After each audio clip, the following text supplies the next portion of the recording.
Halo, selamat siang. Perkenalkan, nama saya Yoga dari Prodi Manajemen dengan NPM 23612010026. Di sini saya akan mempresentasikan bisnis plan dari Catering Happy, yaitu PT Happy Sukses Jaya, di mana tempat saya bekerja. Oke, baik.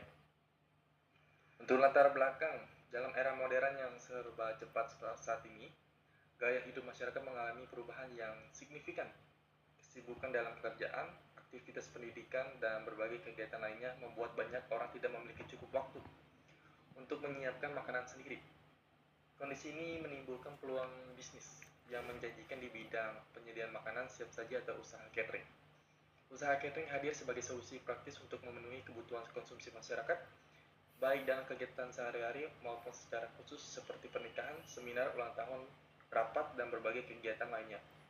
Dengan meningkatnya permintaan terhadap makanan yang praktis namun tetap berkualitas, usaha catering memiliki potensi besar untuk berkembang dan memberikan keuntungan yang berkelanjutan. Melihat peluang tersebut, usaha catering menjadi salah satu jenis usaha yang menjanjikan dengan prospek cerah ke depan. Dengan perencanaan yang baik, kualitas pelayanan yang prima, serta kemampuan menyesuaikan diri terhadap selera dan kebutuhan konsumen, usaha catering dapat berkembang menjadi bisnis yang tidak hanya menguntungkan secara ekonomi, tetapi juga bermanfaat dalam memenuhi kebutuhan masyarakat.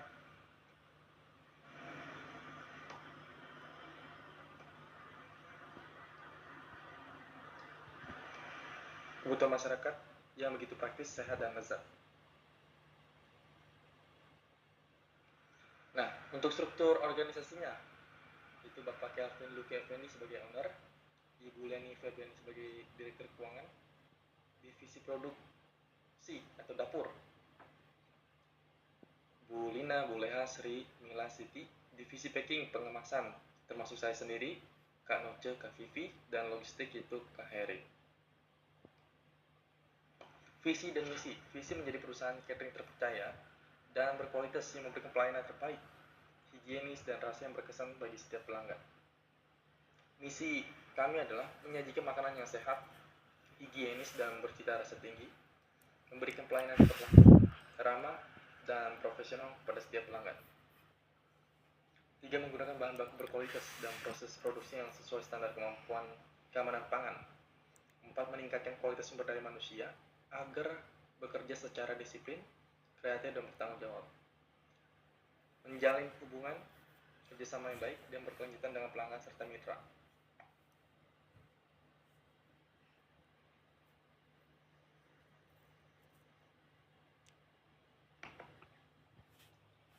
Aspek pemasaran, segmentasi pasar atau segmentation. Segmentasi di demografis, kriterianya pekerja kantoran usia 20-50 tahun, perusahaan kecil hingga menengah, contoh pegawai kantor, staf pemerintah, pabrik. Untuk segmentasi geografis, wilayah Bandar Lampung dan sekitarnya, area pusat kota dan karyawan industri. Psikografis, kriterianya konsumen yang peduli kesehatan, kebersihan, dan kepraktisan makanan. Untuk contohnya, karyawan tidak sempat memasak, perusahaan yang butuh catering rutin. Untuk segmentasi perilaku, kriterianya konsumen yang membutuhkan catering harian, event, atau paket nasi kotak. Contohnya acara rapat, seminar, hajatan, atau kondangan. Lanjut. Aspek pemasaran. Yang kedua, targeting pasar yang ingin dituju. Fokus utama pemasaran PT Happy Sukses Jaya. 1. Perusahaan yang membutuhkan catering makan siang, makan harian untuk karyawan. Yang kedua, perkantoran, instansi pemerintah, dan pabrik yang membutuhkan suplai makanan dalam jumlah besar secara berkala. 3. Event organizer atau perorangan untuk acara seperti seminar, meeting, syukuran, arisan, dan pernikahan sederhana. Yang keempat, masyarakat umum yang memerlukan paket nasi kotak, prasmanan, atau catering di rumah. Oke, next. Aspek pemasaran. Yang ketiga, positioning, posisi brand di pasar. PT Happy Sukses Jaya ingin dikenal sebagai catering terpercaya dengan rasa lezat, higienis, tepat waktu, dan harga terjangkau untuk kebutuhan personal maupun perusahaan. Ciri utama brand. Yang pertama, rasa enak dan konsisten. Kedua, harga bersahabat tanpa mengurangi kualitas. Yang ketiga, kebersihan dan keamanan makanan terjamin. Yang keempat, pelayanan cepat, ramah, dan profesional. Aspek pemasaran dari strategi pemasaran pendukung. Yang pertama, produk. Menu bervariasi, harian karyawan, nasi kotak, prasmanan, snack box. Yang kedua, menawarkan paket diet sehat atau menu khusus permintaan pelanggan. Tiga, mengutamakan kebersihan dapur dan standar higienis. Yang bagian kedua, harga atau price. Sistem harga paket, hemat, regular, premium, diskon untuk pemesanan besar dan langganan bulanan. Yang ketiga, transparan tanpa biaya tersembunyi. Next. Yang ketiga ada bagian promosi. Media sosial seperti Instagram, WhatsApp Business, TikTok.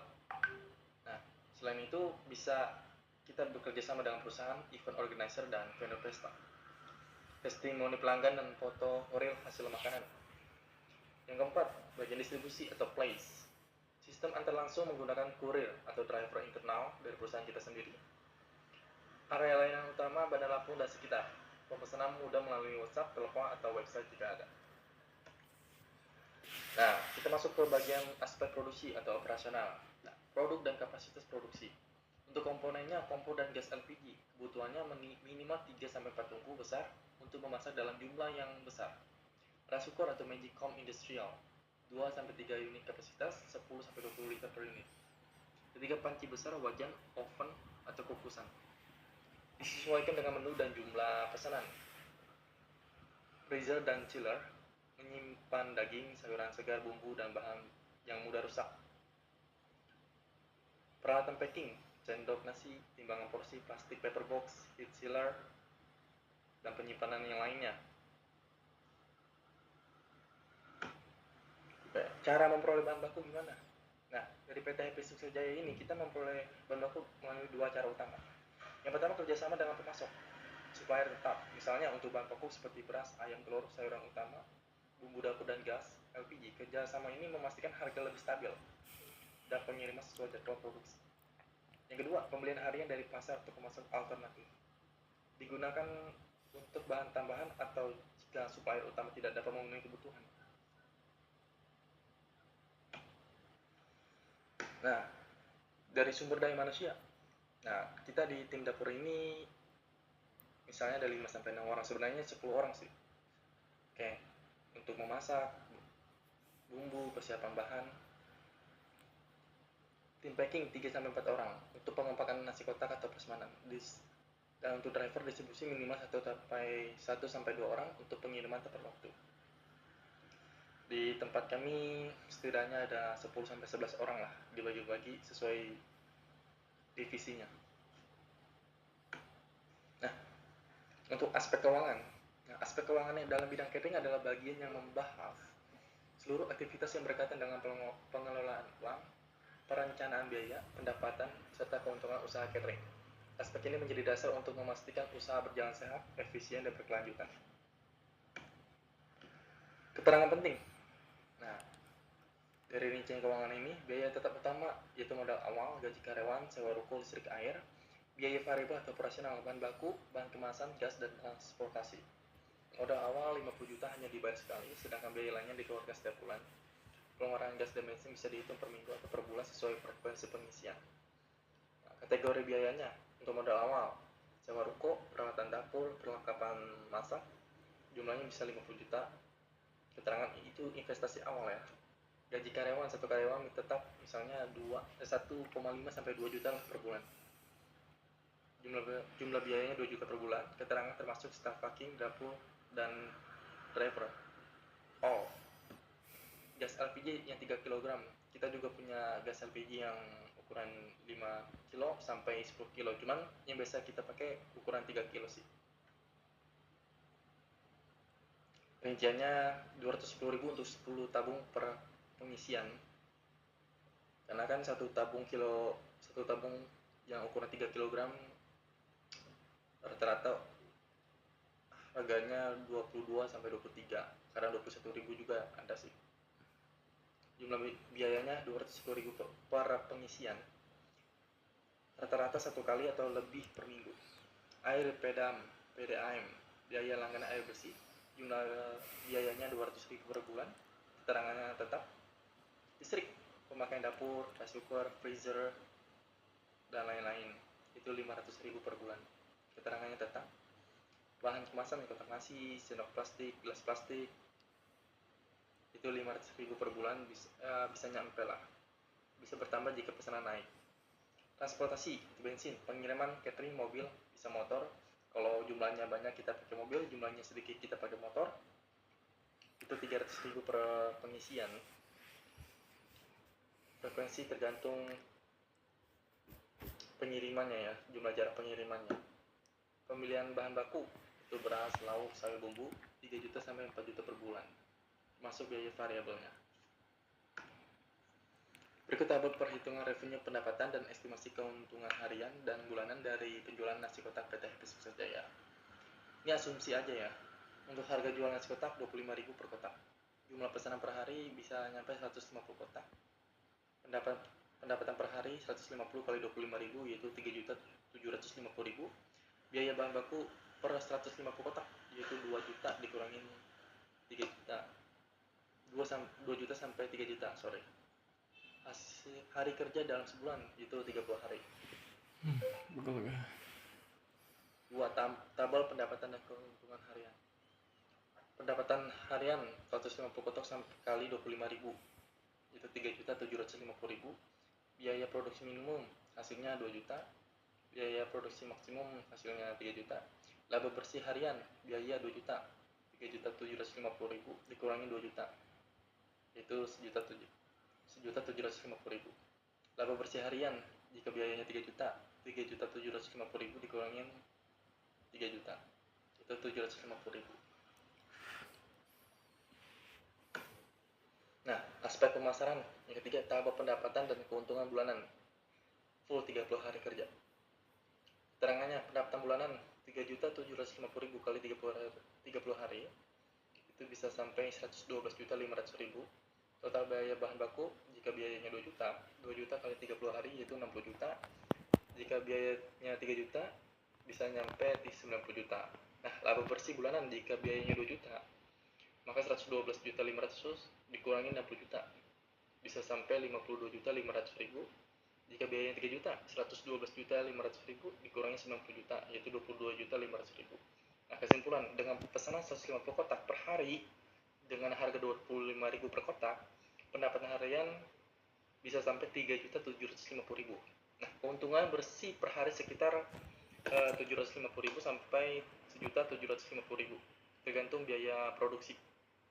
Dalam 1 bulan, laba bersih bisa mencapai 22.500.000 hingga 52.500.000. Ya, itu pun belum termasuk biaya tetap seperti gaji, listrik, gas, dan lain-lain. Nah, kesimpulannya, kita berharap sih usaha catering PT Happy Sukses Jaya ini merupakan bisnis yang memiliki potensi besar ya untuk berkembang karena tingginya kebutuhan masyarakat dan perusahaan akan layanan makanan siap saji yang praktis, higienis, dan berkualitas. Berdasarkan analisis aspek produksi, pemasaran, keuangan, hingga sumber daya manusia, usaha ini dinilai layak untuk dijalankan. Proses produksi berlanjut secara terstruktur, mulai dari pengadaan bahan baku, pengolahan di dapur, pengemasan, hingga pengiriman tepat waktu. Dengan strategi pemasaran yang tepat serta manajemen keuangan yang baik, usaha ini mampu memberikan keuntungan sekaligus menjaga kepuasan pelanggan. Nah, sarannya nih, agar usaha catering ini dapat terus berkembang dan bersaing terhadap beberapa saran yang dapat diterapkan, yaitu 1. Peningkatan kualitas dan inovasi menu untuk memenuhi selera pelanggan yang beragam. Jadi menu per hari, menu bulanannya itu nggak selalu sama.